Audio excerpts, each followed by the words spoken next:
Practice section.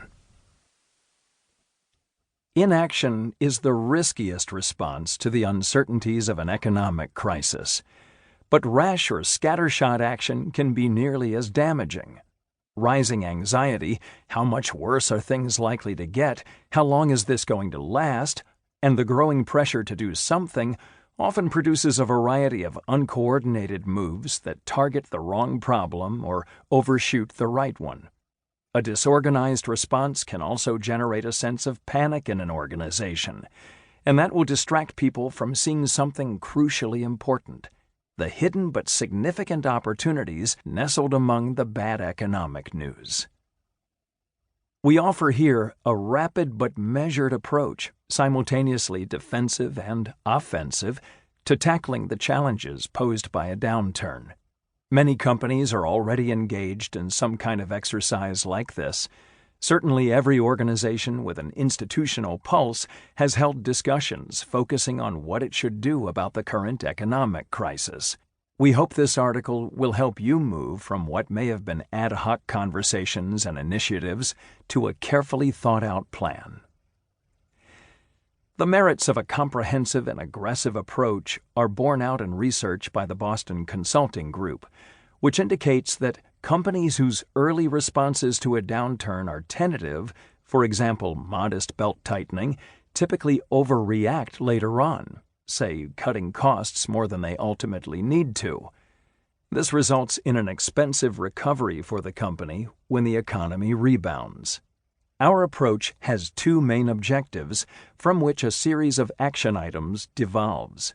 First, stabilize your business, protecting it from downside risk and ensuring that it has the liquidity necessary to weather the crisis. Then, and only then, can you identify ways to capitalize on the downturn in the longer term, partly by exploiting the mistakes of less savvy rivals. For some companies, the outcome of this process will be a program of immediate actions that represent a turbocharged version of business as usual. For others, it will be a painful realization that nothing short of an urgent corporate turnaround will suffice. What is your exposure? The first step for a company to take in a challenging economic environment, especially one that could significantly worsen, is to assess in a systematic manner its own vulnerabilities at the company level and by business unit. Consider several scenarios.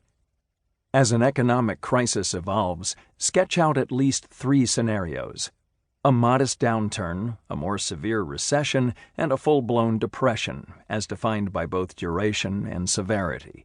Consider which scenario is most likely to unfold in your industry and your business based on available data and analysis. There was evidence from the beginning, for example, that the current global downturn truly stands apart. Early on, banking losses had outstripped those of recent financial disasters, including the United States savings and loan crisis, 1986 to 1995, the Japanese banking crisis, 1990 to 1999, and the Asian financial crisis, 1998 to 1999. Furthermore, as the economy first began to stall, the underlying problem of consumer and corporate indebtedness — in the United States, it totaled about 380% of GDP, nearly 2.5 times the level at the beginning of the Great Depression — pointed to a prolonged period of economic pain. Next, determine the ways in which each of the scenarios might affect your business. How would consumers' limited capacity to borrow reduce demand for your products? Will job insecurity and deflating asset prices make even the credit-worthy increasingly reluctant to take on more debt? Will reduced demand affect your ability to secure short-term financing, or will weak stock markets make it difficult to raise equity? Even if you are able to tap the debt and equity markets, will higher borrowing costs and return requirements raise your cost of capital? Quantify the impact on your business. Run simulations for each of these scenarios that generate financial outcomes on the basis of major variables, including sales volume, prices, and variable costs. Be sure to confront head-on what you see as the worst case.